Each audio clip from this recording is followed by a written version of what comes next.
quella coscienza che noi siamo è una versione magari personale e imperfetta del campo di coscienza universale. E anche in questo secondo caso possiamo scegliere.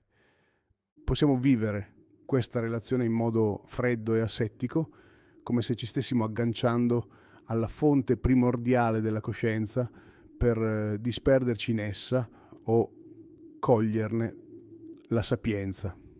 Oppure, ed è qui che il discorso si fa davvero interessante, possiamo pensare che stiamo vivendo un momento magico, un momento nel quale l'universo che ha generato la creazione, Dio, non vede l'ora di riabbracciarci. Siamo come pecore che sono perse per il mondo e rivolgono il proprio sguardo verso il pastore che era partito fin dall'inizio per la nostra ricerca, il compimento della relazione filiale.